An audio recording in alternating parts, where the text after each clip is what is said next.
যখনই আমরা বিশ্ববিদ্যালয়ের কোয়ালিটি এডুকেশন নিয়ে কথা বলি, শিক্ষার গুণগত মান নিয়ে কথা বলি, তখন আমাদেরকে একটা ইতিহাস শোনানো হয়।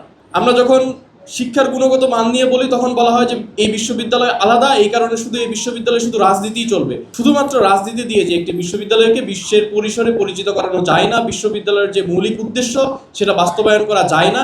সবচেয়ে বেশি নির্যাতিত, সবচেয়ে বেশি বঞ্চিত এরকম একটা সময়ে আমাদের সেই সময়ে লিডারশিপ নবাব স্যার সলিমুল্লাহ থেকে শুরু করে প্রত্যেকেই চেষ্টা করেছেন যে এই অঞ্চলের মুসলিম জনগোষ্ঠীর যে পিছিয়ে পড়া জনগোষ্ঠীকে যাতে সামনে নিয়ে আসা যায়, তাদের যেই সমৃদ্ধি সেই সমৃদ্ধিটা নিশ্চিত করা যায়।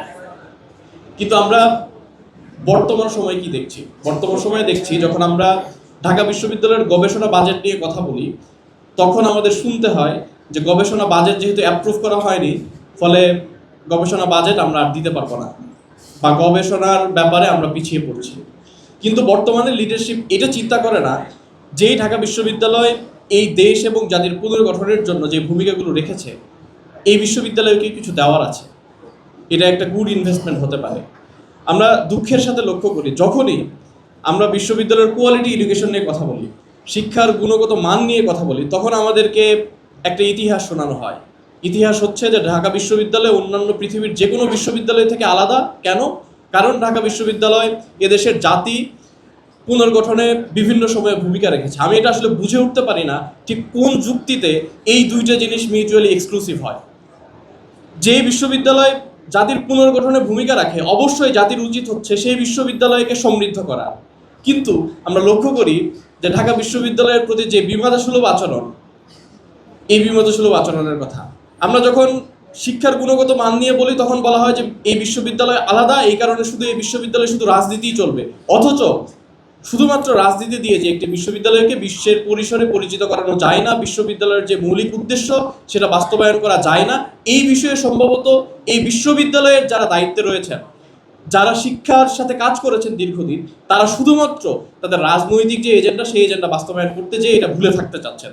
আমরা বিশ্বাস করি তারা এটা বোঝেন যে বিশ্ববিদ্যালয়কে উন্নত করতে হলে শুধুমাত্র স্লোগান দিয়ে, শুধুমাত্র রাজনীতি করে, রাজনৈতিক এজেন্ডা বাস্তবায়নের মাধ্যমেই বিশ্ববিদ্যালয়কে তার যে উদ্দেশ্য সেটা বাস্তবায়ন করানো সম্ভব নয়।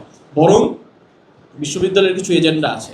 আমরা এখানে শুনলাম যে কি কারণে মুসলিমরা পিছিয়ে পড়েছিলেন, তাদের যেই শিক্ষার সুযোগ সেই শিক্ষার সুযোগটা ছিল না। আমরা দেখতে পাচ্ছি যে বৈশ্বিক কনটেক্সটে আমরা ঠিক একইভাবে পিছিয়ে পড়ছি জাতি হিসেবে। বাংলাদেশের যারা আমরা বসবাস করছি, আমরা জাতি হিসেবে পিছিয়ে পড়ছি কারণ ঢাকা বিশ্ববিদ্যালয়কে ধরা হয় যে এই দেশের সবচেয়ে অন্যতম শিক্ষা বিদ্যাপীঠগুলোর একটা। সেখানে কোয়ালিটি এডুকেশনের যদি এই অবস্থা হয়, তাহলে এটা আলোচনা করার অপেক্ষা রাখে না যে আমরা অন্যদের চাইতে পিছিয়ে পড়ছি।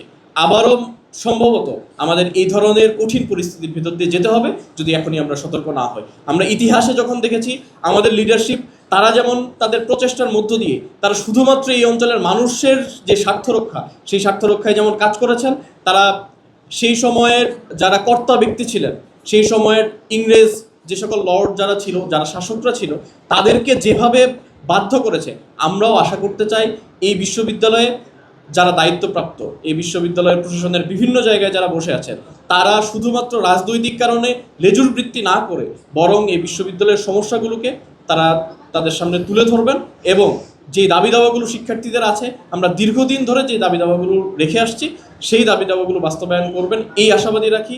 আজকের এই বিশেষ দিনে আমরা আশা করছি যে যদি এগুলো বাস্তবায়ন করা সম্ভব হয়, এই বিশ্ববিদ্যালয়কে যদি শিক্ষার্থী বান্ধব করা যায়, এই বিশ্ববিদ্যালয়কে যদি শিক্ষা বান্ধব করা যায়, তাহলেই কেবলমাত্র ঢাকা বিশ্ববিদ্যালয় যে উদ্দেশ্যে প্রতিষ্ঠিত হয়েছিল এই অঞ্চলের পিছিয়ে পড়া মানুষদের স্বার্থ রক্ষার জন্য, সেটা সম্ভব হবে।